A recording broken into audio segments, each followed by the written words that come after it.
Question number 4A, explain SN1 reaction mechanism with suitable example. तो students ये as it is repeat हो रहा है क्वेश्चन 2016 के सेकेंड पेपर में. ये ऑलरेडी रिपीट हो चुका है. ठीक है, उसमें जो है वो SN1 और SN2 विद मैकेनिज्म जो है वो पूछे गए थे. आपने इसको प्रिपेयर कर लिया हुआ है ऑलरेडी. ठीक है, नेक्स्ट है हमारे पास क्वेश्चन नंबर 4 का B part, explain reaction mechanism of aldol condensation. तो एल्डोल कंडेंसेशन जो है ये चैप्टर नंबर जो है वो 19 से पूछा गया है. ठीक है, तो ये ऑलरेडी आपने चैप्टर जो 19 है एल्डिहाइड एंड कीटोन्स, उसमें बहुत अच्छे से इसको अंडरस्टैंड भी कर लिया है. इसके कंडीशंस और जो है वो मैकेनिज्म भी बहुत अच्छे से आपने कर लिया था. ठीक है, तो यहाँ पर हमारे पास एल्डोल कंडेंसेशन की टाइप्स बताई हुई हैं. ठीक है, तो ये एल्डोल कंडेंसेशन क्रोटोन एल्डिहाइड की प्रिपरेशन की गई है यहाँ पर.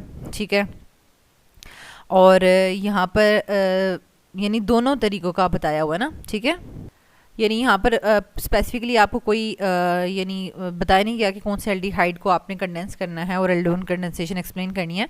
दैट्स वाई यहाँ पर आप देख सकते हैं कि दो एल्डिहाइड्स को लेकर भी ये देखें, ये भी एक एल्डिहाइड है. ठीक है, एसिटल्डिहाइड, और दिस इज़ ऑल्सो एसिटल्डिहाइड, और उन दोनों को मिला के जो है वो प्रोडक्ट प्रिपेयर की गई है. और नेक्स्ट एग्जाम्पल में यहाँ पर एक एल्डिहाइड है. ठीक है, और एक कीटोन है. ठीक है, एल्डिहाइड जो होगा वो हमारे पास लेफ्ट साइड पर होगा और उसका हाइड्रोजन हम हैंग करेंगे और उसी का पाई बॉन्ड ब्रेक करेगा और यानी ऑक्सीजन जो है वो हाइड्रोक्सिल में कन्वर्ट होगा. ठीक है, और जो कीटोन है, कीटोन्स एल्डिहाइड से लेस रिएक्टिव होते हैं. दैट्स वाई इनका ये जो कीटोनिक फंक्शनल ग्रुप है ना, ये रिटेन रह जाएगा. ठीक है, ये आप कह लेंगे प्रोडक्ट में भी आपको नज़र आ रहा है, ये रिटेन रहेगा.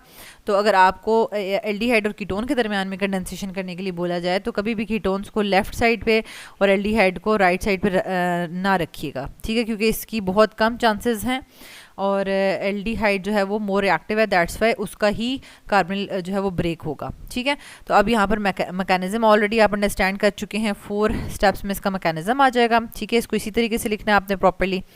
नेक्स्ट है हमारे पास question number 5A, explain addition polymerisation and condensation polymerisation by using polyvinyl chloride and nylon 66 as an example.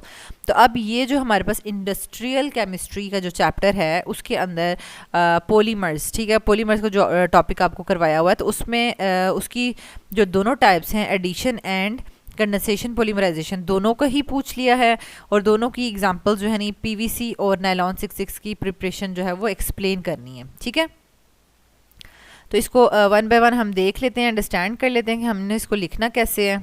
ठीक है, तो एडिशन पोलीमराइजेशन में हमने क्या करना है, इसकी नाम से आपको पता चल रहा है ऐड हो रही है चीज़. ठीक है, ऐड हो रही है, इसका मतलब है कि there should be a pi bond. ठीक है, पाई बॉन्ड होना चाहिए ताकि पाई बॉन्ड ब्रेक करे. ठीक है, और जो भी हम ग्रुप्स ऐड करना चाह रहे हैं वो दोनों कार्बन्स के साथ जो है वो ऐड हो जाया करेंगे. ठीक है, तो the polymers which are formed by the combination of alkenes. ठीक है, यानी बता दिया कि अल्कीन मोनोमर्स होंगे और वो आपस में कंबाइन करेंगे. ठीक है, यानी यहाँ पर जो इलेक्ट्रॉन है वो इसके साथ बॉन्ड बनाएगा और ये वाला जो बॉन्ड है वो नेक्स्ट वाले के साथ बॉन्ड बनाएगा, ऐसे करके. ठीक है, तो सिंगल बॉन्ड के साथ जो है वो इस तरीके से चेन्स जो है वो बनना शुरू हो जाएंगी. ठीक है, to produce a single huge molecule only are called addition polymers. The polymers which are formed by the combination of alkene monomers to produce a single huge molecule are called addition polymers. ठीक है, and this phenomena is called addition polymerization. क्योंकि देखें पहले अगर आपसे addition polymers पूछा हुआ है तो आप यहीं तक लिखें, अगर पॉलीमराइजेशन पूछा हुआ है तो पहले एडिशन पॉलीमर्स की डेफिनेशन बताएं और फिर बताएं कि ये जो पूरा फिनोमेना है इसको हम एडिशन पॉलीमराइजेशन कहेंगे. ठीक है, next explanation, these reactions are catalyzed by peroxides or acids and they also require pressure of 1000 atm at 2000 degree centigrade. यानी ये सारी की सारी conditions हैं. ठीक है, and much lower temperature and pressure can be used with Ziegler catalyst. ठीक है, ये साइंटिस्ट का नाम है और इसकी प्रेजेंस में जो है वो आप वैसे देखें कितना ज़्यादा हाई प्रेशर और हाई टेम्परेचर यूज़ हो रहा है, लेकिन अगर हम जिगलर कैटलिस्ट यूज़ करते हैं जो है ट्राई अल्काइल एल्यूमिनियम और ट्राई क्लोरो टाइटेनियम. ठीक है, टाइटेनियम टेट्राक्लोराइड ऐसे भी कह सकते हैं इसको, तो इन एन इनर्ट सॉल्वेंट, तो अगर हम ये यूज़ करेंगे तो हम लोअर प्रेशर और टेम्परेचर पे ये रिएक्शन कर सकते हैं. तो इसकी एग्जांपल में है हमारे पास PVC polyvinyl chloride is obtained by polymerising vinyl chloride. अब बहुत दफ़ा ऐसा होता है कि ऑब्जेक्टिव में आपको जो पॉलीमर होता है ना उसका मोनोमर पूछा होता है कि इसका मोनोमर क्या होगा. ठीक है। अब ये पॉलीविनाइल क्लोराइड है तो ऑब्वियसली बात है कि ये विनाइल क्लोराइड से ही मिलकर बना है। तो ये देखें पॉलीमराइजेशन ऑफ विनाइल क्लोराइड, ठीक है, उससे पॉलीविनाइल क्लोराइड बनता है। Vinyl chloride is obtained from acetylene bye treatment with HCl in the presence of HgCl2, ठीक है। तो अब वो कहते हैं कि ये जो विनाइल क्लोराइड है ये कैसे बना है, ठीक है, यानी पूरा ये एसिटाइलिन को लिया है, ठीक है, ये एसिटाइलिन को HCl के साथ रिएक्ट करवाया HgCl2 की प्रेजेंस में, तो विनाइल क्लोराइड बना। और विनाइल क्लोराइड के ढेर सारे नंबर ले लेंगे। n का मतलब होता है कि हमने इसको काउंट नहीं किया हुआ ये कितना है, ठीक है, 1 है, 2 है, 100 है, 200 है, 1000 है, कितना है, ठीक है। n नंबर ऑफ मोलिक्यूल जो है विनाइल क्लोराइड के कंबाइन करेंगे। अब क्या होगा कि ये वाला जब पाई बॉन्ड टूटेगा तो इस कार्बन के पास भी एक इलेक्ट्रॉन आ जाएगा और इसके पास भी एक इलेक्ट्रॉन यानी वैकेंसी आ जाएगी बॉन्ड बनाने की, ठीक है। इसी तरह से एक और बॉन्ड मॉलिक्यूल है उसका भी इसी तरह से टूटेगा अगर बॉन्ड, ठीक है, तो इसके पास भी वैलेंसी आ जाएगी बॉन्ड बनाने की, इस कार्बन के पास, इस कार्बन के पास। तो ये आपस में नेबरिंग मॉलिक्यूल के साथ बॉन्ड बनाते जाएंगे और जो है वो चेन लंबी होती जाएगी, ठीक है। तो यहाँ पर भी आप देख सकते हैं कि स्क्वायर ब्रैकेट्स के साथ ह्यू लाइंस लगाने का मकसद है बाहर की तरफ कि ये चेन्स चल रही हैं, ठीक है। n number of carbons, n number of molecule जो है वो आपस में ज्वाइन हो चुके हैं and this is called polyvinyl chloride. Next हमारे पास है condensation polymerisation. The polymers which are formed by the combination of monomers with the elimination of simple molecules such as water और methanol are called condensation polymers. यानी अब क्या होता है कि इसमें ऐसे मोनोमर्स हमने कंबाइन करने होते हैं कि जिसमें जब वो कंबाइन करें तो कोई सिंपल मॉलिक्यूल एलिमिनेट हो, ठीक है, जैसे कि वाटर एलिमिनेट हो, यानी एक साइड वाला जो मॉलिक्यूल है वो OH रिमूव करेगा, दूसरी साइड वाला जो है वो H रिमूव करेगा, और फिर वाटर जब रिमूव हो जाएगा स्मॉल मॉलिक्यूल तो ये जो है मॉलिक्यूल्स आपस में कंडेंस हो जाएंगे, ठीक है। And this phenomena is called condensation polymerisation. Explanation क्या है, there are two main types of condensation polymers, polyesters and polyamides, and the most common example is nylon 66 and it is the most important polyamide। अब इसके अंदर जो functional group होगा ना nylon 66 तो उसमें एमाइड फंक्शनल ग्रुप हमें नज़र आ रहा है, ठीक है, ये एमाइड फंक्शनल ग्रुप है, ठीक है। इधर भी ग्रुप्स लगे होंगे और इधर भी ग्रुप्स लगे होंगे, एमाइड फंक्शनल ग्रुप। तो it is the most important polyamide and it is obtained by heating adipic acid with hexamethylene diamine under nitrogen at 2000 degree centigrade, ठीक है। Nylon 66 derives its name from its starting material adipic acid and hexamethylene diamine both of which have 6 carbons, ठीक है। इसको हम nylon 66 इसलिए कहते हैं क्योंकि एडिपिक एसिड में भी 6 कार्बन्स हैं, ठीक है, और हेक्सामेथाइलिन डायमीन में भी 6 कार्बन्स है, ठीक है। अब यहाँ पर आपको ये जो है बहुत अच्छे से इसकी प्रैक्टिस करनी है। एडिपिक एसिड में देखें इसका भी हमने बोला 6 कार्बन इसमें भी होंगे, और हेक्सामेथाइलिन में भी हेक्सा से पता चल रहा है कि 6 कार्बन है, ठीक है। तो एडिपिक एसिड में ये डाई एसिड है, एडिपिक एसिड डाई एसिड है, मतलब आप 1 2 3 4 5 6 एसिड्स में से फर्स्ट और लास्ट कार्बन को अगर एसिड में कन्वर्ट कर दें, ठीक है, तो दरमियान वाले जो है ना वो CH2 CH2 CH2 और CH2 हो जाएगा, ठीक है। तो आप इसको इस फॉर्म में लिख सकते हैं, CH2 के अगर 4 मॉलिक्यूल्स हों और दोनों तरफ एसिड लगाओ, ठीक है, तो दिस इज़ एडिपिक एसिड, ठीक है। ये इजी हो गया मेथड एडिपिक एसिड को याद करने का। अच्छा, नेक्स्ट क्या हो गया हमारे पास, hexamethylene. Methylene again this is the methylene group, CH2 को मिथाइलिन कहते हैं, ठीक है। CH4 को क्या कहते हैं, मिथाइल, और सॉरी मीथेन प्रॉपर पूरा मॉलिक्यूल, ठीक है। और CH4 में से जब एक हाइड्रोजन निकाल दें और 3 रह जाए तो इसको ये रेडिकल बन जाता है मिथाइल, ठीक है। और जब 2 हाइड्रोजन निकल जाएं, दोनों तरफ वैलेंसीज खाली हो गई हैं, तो इसको हम कहते हैं मिथाइलिन, ठीक है, ये मिथाइलिन हो जाता है। तो हेक्सामेथाइलिन का मतलब होगा कि 6 मिथाइलिन के मॉलिक्यूल्स होंगे ऐसे 6, और हेक्सामेथाइलिन डायमीन, डायमीन का मतलब है दोनों तरफ अमीन ग्रुप अटैच हुआ हुआ है, ठीक है। तो ये इस तरह से इजी हो जाएगा। अब आप इस चीज़ को नोट करें कि कार्बोक्सिलिक एसिड्स में से जो है वो OH आ रहा है, ठीक है, और NH2 जो यहाँ था वहाँ से H आ रहा है, और ये दोनों आपस में कंबाइन करेंगे, वाटर रिमूव होगा, ठीक है, और CO के साथ NH जुड़ जाएगा। ये देखें CO के साथ NH जुड़ जाएगा, और अगर इसको मैं थोड़ा सा ओपन करके लिखूँ, कार्बोनिल के साथ NH जुड़ जाएगा, ठीक है। तो दिस इज़ एमाइड लिंकेज, ये कौन सी लिंकेज है, एमाइड, ठीक है। तो देन हमारे पास आ जाता है फर्दर रिएक्शन। ये तो दो मॉलिक्यूल्स हमने जोड़े ना, एक एसिड और एक अमीन वाला, ठीक है। तो ये आगे से चलता जाएगा, तो एन मॉलिक्यूल्स आपस में कंबाइन हो जाएंगे, यानी एसिड वाला फिर बेस वाला फिर एसिड वाला फिर बेस वाला, इस तरह से जो है ये सिस्टम कंटिन्यू रहेगा, ठीक है। तो ये यहाँ पर हमारे पास नाइलॉन 6,6 का स्ट्रक्चर जो है वो रेडी हो गया। तो आपको कंडेंसेशन पॉलीमर भी जो है वो बहुत अच्छे से ड्रॉ करना भी आ गया है, उसका डेफिनेशन भी आ गया है कि ऐसे monomers that will combine with the elimination of small molecules, ठीक है। तो are called condensation polymers and this phenomena is called condensation polymerization, ठीक हो गया। इसके यूजेस क्या हैं? Nylon 6,6 was developed as a synthetic fiber for the production of stocking and other wearing apparel, and it was introduced to the public at the New York World's Fair in 1939। यानी इस पे काम किया गया, इसको बनाया गया और इसको फर्स्ट टाइम पब्लिकली इसको कब शो करवाया गया था? 1939 में, ठीक है।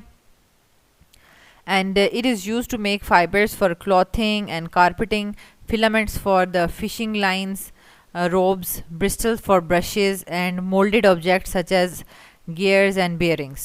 तो ये सारी चीज़ें बनाने के लिए हम कंडेंसेशन पॉलीमर्स को यानी नाइलॉन 6 को यूज़ करते हैं, ठीक है। नेक्स्ट हमारे पास आ जाएगा क्वेश्चन नंबर 5 का B part. A catalytic converter removes pollutants gases from the exhaust. How does catalytic converter works? Explain with the help of reaction।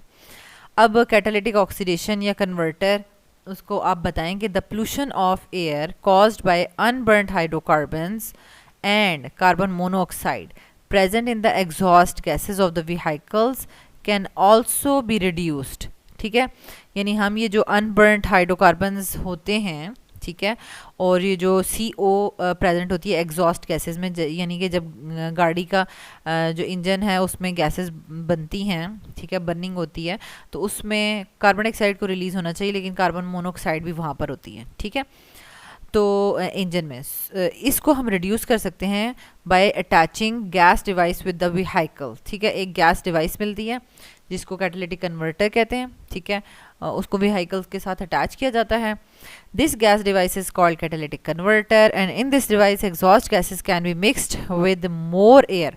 यानी अगर कोई कार्बन मोनोऑक्साइड उसमें प्रोड्यूस हो रही है तो इस डिवाइस के अंदर, कैटालिटिक कन्वर्टर के अंदर जो है वो एयर इनलेट की जाती है, ठीक है, ताकि मोर ऑक्सीजन प्रोवाइड हो सके और ये उसके साथ अनबर्नड जो गैसेस हैं, ठीक है, इनकी कंप्लीट कंबस्शन हो सके और ये हार्मलेस जो है सब्सटेंसेस में कन्वर्ट हो सकें, ठीक है। In this device exhaust gases can be mixed with more air and then completely burned in the presence of platinum catalyst. और ये काम कैटलिस्ट की प्रेजेंस में हो रहा होता है, जैसे कि catalyst, before they are discharge into the environment. तो ये सारा का सारा काम था किस चीज़ का? कैटालिटिक कन्वर्टर का। Hydrocarbons and carbon monoxide are oxidized by oxygen of the air in the presence of platinum catalyst. The overall result of the passing exhaust gases through this kind of catalyst system is to convert carbon monoxide, यानी ये जो carbon monoxide है ये dioxide में convert हो जाएगा, and nitrogen के जो ऑक्साइड्स हैं, ठीक है, नाइट्रोजन के ऑक्साइड जो हैं एंड कार्बन यानी हाइड्रोकार्बन्स जो हैं, ठीक है, वो भी आप कह लें हाइड्रोकार्बन्स की जो है वो ऑक्सीडेशन होगी तो कार्बन डाइऑक्साइड एंड वाटर बनेंगे जो कि हार्मलेस हैं, और इसी तरह से नाइट्रोजन के ऑक्साइड्स जो हैं वो कन्वर्ट होंगे तो नाइट्रोजन बनेगी, again it is present in the atmosphere, तो ये भी हार्मलेस है, ठीक है। और ये सारे के सारे जो है हम रिएक्शंस इसमें मेंशन करेंगे, ठीक है। तो ये कैटालिटिक कन्वर्टर दिखाया हुआ यहाँ से इनलेट है, अगर यानी कार्बन मोनोऑक्साइड डाली हुई है, नाइट्रोजन के कोई ऑक्साइड हैं और हाइड्रोकार्बन हैं, उनको इनलेट किया जाता है। ये प्लेटिनम कैटलिस्ट हैं, ठीक है, ये बाहर से जो बना हुआ है मटेरियल सिरामिक का बना हुआ है, ठीक है। और जब कार्बन मोनोऑक्साइड की अच्छी ऑक्सीडेशन होती है तो कार्बन डाइऑक्साइड बनता है, नाइट्रोजन के ऑक्साइड्स की अच्छी ऑक्सीडेशन होती है तो नाइट्रोजन गैस बनती है, ठीक है। और इसी तरह हाइड्रोकार्बन्स की कंबस्शन होगी तो कार्बन डाइऑक्साइड एंड वाटर दोनों बनते हैं, ठीक है। तो ये था पूरा का पूरा, इसको आपने ड्रॉ नहीं करना, ये सिर्फ आपकी अंडरस्टैंडिंग के लिए, बाकी आपने इक्वेशंस वगैरह लिखनी है सारी। The catalytic reactions do not start working until the catalyst has reached a temperature about 200 degree centigrade. यानी कैटालिटिक कन्वर्टर्स जो हैं वो काम करेंगे लेकिन हाई टेम्परेचर पे काम करेंगे, and so they are not effective until the engine has warmed up. यानी इंजन जब तक गर्म नहीं हो जाता तो ये काम ही नहीं करेगा, ठीक है। कॉस्ट ऑफ कैटालिटिक कन्वर्टर कितनी आ रही है? Catalyst seems of this type cost several catalyst system of this type, यानी ये जो भी हमने ऊपर सिस्टम डिस्कस किया है, ठीक है, तो इसको अगर हम देखें तो इस सेवरल 100 पाउंड्स जो है वो इसका कॉस्ट बनती है, mainly because of the high cost of the precious metal they contain. और बाकी चीज़ों की इतनी कॉस्ट नहीं है, ये इतना ज़्यादा जो है वो कॉस्ट आ रहा है due to the precious platinum metal, ठीक है। And the catalyst is poisoned by lead, so unleaded fuel must always be used, ठीक है। तो यानी कैटलिस्ट जो है हमारे पास वो लेड से पॉइजन हो जाएगा ना, दैट्स वाई अनलेडेड फ्यूल हम यूज़ करेंगे। एंड देन है क्वेश्चन नंबर 5 है C part, how acyl chloride, acyl जो है ना उसको हम RC+O कहते हैं, ठीक है। Acyl chloride is converted into the following, अगर एसिटाइल होता तो आप प्रॉपरली CH3C+O इस तरह से लेते, दिस इज एसिटाइल, ठीक है, एसिड से निकले ना, एसिटिक एसिड से एसिटाइल, ठीक है, ये एसिटाइल क्लोराइड है कन्वर्टेड। और अगर एसाइल सिंपल एसाइल ले रहे हैं तो वो जर्नल में आ जाएगा, ठीक है। तो आप एसाइल क्लोराइड से ऐसे एनहाइड्राइड बनाएं, कार्बोक्सिलिक एसिड एंड एमाइड्स बना दें, ठीक है। तो ऑब्वियसली एंड कीटोन्स, तो ऑब्वियसली बात है कि ये हमारे पास चैप्टर 20 में से ये क्वेश्चन आया हुआ है एसाइल क्लोराइड का, यानी RC+OCl, ठीक है। अब इसको एनहाइड्राइड में कन्वर्ट करना है, ठीक है। ये ऑलरेडी आपको जो है चैप्टर 20 में सारे के सारे रिएक्शंस करवाए हुए हैं, ठीक है। तो इसको यहाँ पर देख लें कि हमारे पास एसाइल जो हैलाइड था, यानी आपने ये हेलोजन की जगह क्लोरीन लगा दें, ठीक है, ये एसाइल क्लोराइड। तो एसाइल क्लोराइड के रिएक्शंस आपको करवाए हुए हैं, यानी जो कार्बोक्सिलिक एसिड है उसके डेरिवेटिव्स के, तो उसके डेरिवेटिव्स के ये 4 ही रिएक्शंस हैं, ठीक है। एसिटाइल क्लोराइड को हमने वाटर के साथ रिएक्ट करवाया, फिर अल्कोहल के साथ, फिर एसिड के साथ और फिर अमोनिया के साथ, और अमोनिया के साथ ये जो है वो 2 स्टेप्स में रिएक्ट करता है, ठीक है। और जो डेरिवेटिव बनाता है एमाइड डेरिवेटिव बनाता है, तो एमाइड डेरिवेटिव डायरेक्टली नहीं बनता, ठीक है। तो एसाइल क्लोराइड जो है उसको उन्होंने कहा है कि आप कन्वर्ट कर दें एनहाइड्राइड में, ठीक है, एक ये था, और कार्बोक्सिलिक एसिड और एमाइड में, एनहाइड्राइड में, कार्बोक्सिलिक एसिड में और एमाइड में, ठीक है। ये 3 क्वेश्चंस पूछे हैं। तो एसिड में कन्वर्ट करने के लिए ऑब्वियसली बात है उसको हमने एसाइल क्लोराइड को वाटर के साथ रिएक्ट करवाया, तो ये क्लोरीन ये H के साथ रिएक्ट करेगा तो HCl बन जाएगा और बाकी कार्बोक्सिलिक एसिड बन जाएगा, ठीक है। देन हमने एसाइल क्लोराइड को रिएक्ट करवाया कार्बोक्सिलिक एसिड से, ठीक है, और इसमें भी एक हाइड्रोजन और एक क्लोरीन आपस में निकल जाएंगे और हमारे पास एनहाइड्राइड बन जाएगा, ठीक है,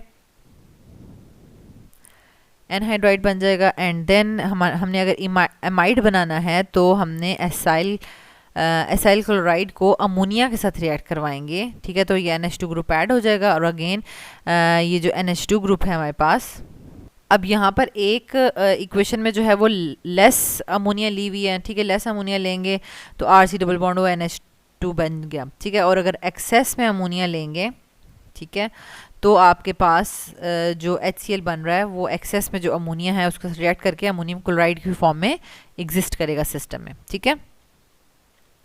लास्ट में था कि कीटोन भी प्रिपेयर करना है, ठीक है।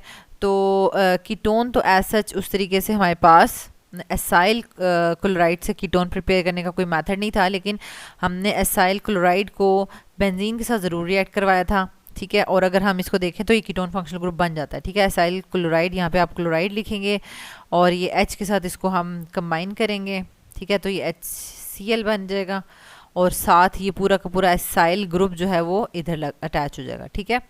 तो ये बेंजीन की एसाइलेशन हो गई है तो ये कीटोन ग्रुप बन गया, यानी ये दरम्यान में देखें कि ये हमारे पास ये कीटोन ग्रुप है और उसके एक साइड पे अल्काइल चेन है और दूसरी तरफ एराइल एरोमेटिक ग्रुप है, ठीक है, and this is ketonic functional group. तो स्टूडेंट्स यहाँ तक हमने इसको सेक्शन सी को कम्प्लीटली डिस्कस कर लिया है और एज इट इज़ आप देख रहे हैं कि जितनी जो हमने ऑर्गेनिक में रिएक्शंस प्रिपरेशंस नॉमेनक्लेचर किया है वो सारा का सारा यहाँ पर रिपीट हो रहा है, ठीक है। वो क्वेश्चंस तो आपको ऑलरेडी आते हैं, तो इनऑर्गेनिक क्वेश्चंस को ज़्यादा अच्छे से आपने टैकल करना है, उनको अंडरस्टैंड करना है और याद करना है, ठीक है।